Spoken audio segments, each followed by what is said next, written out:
Hey everyone, I just wanted to check in with you now that we're halfway through Unit 3. I hope that you are all enjoying our class as much as I am.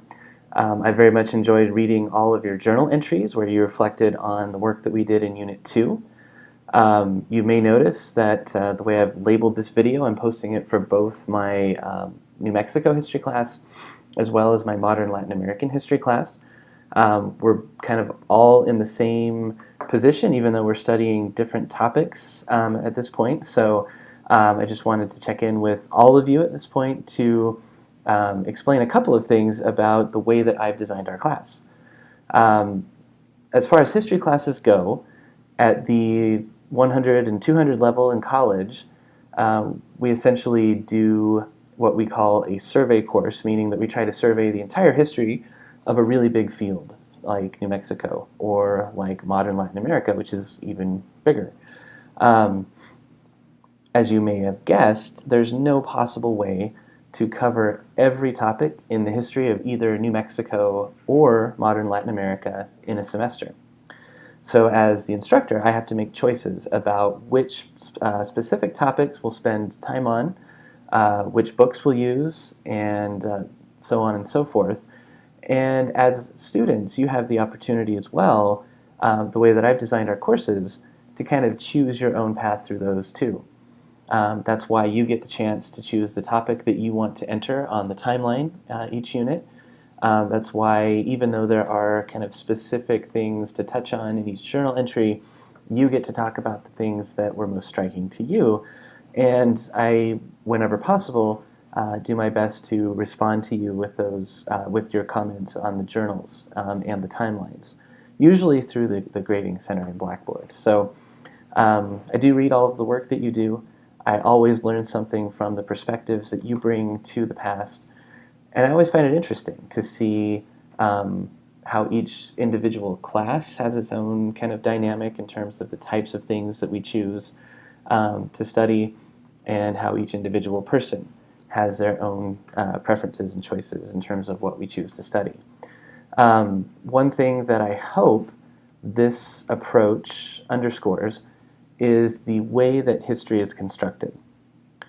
So as we discussed in Unit 1, history is not objective. We try to be as objective as we can, but as human beings studying the human past, we're imperfect, and there's no way that we can ever completely step outside of our biases and our own worldviews. And so the best we can do is recognize those things so that we can understand how our own worldview might be keeping us from seeing certain perspectives and help us to widen our views and understand more about the past. These are good skills to have not just in a history class, but in whatever degree you're pursuing, whatever career path you're pursuing, in interactions just with the news and the internet, as we have so much information available to us today. So I just wanted you to be aware of the kinds of choices that you're making as you complete the assignments for class. You have to decide not just your topic, but what kind of angle you're going to take on that topic, which sources you're going to use to explain that topic to the rest of us on the timeline. And you're going to do this with your projects as well. So be aware of those choices, and be aware that these are choices that historians make every day. These are the kinds of choices that whoever wrote the book that you're reading, whether it's New Mexico history, the one that I wrote for that class, or it's Chasteen for modern Latin America, we made choices about the questions we were asking. We had access to certain sources and maybe not to others at the time that we put those books together. We also were trying to make something that was readable and approachable to a broad range of students.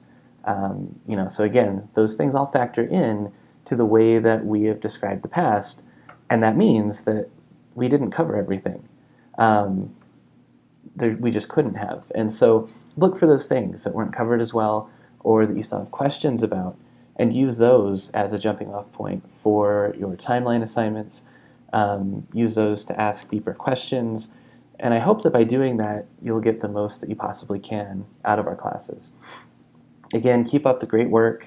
I'm looking forward to the Unit 3 timeline assignments for both classes. and keep asking questions whenever you might have them.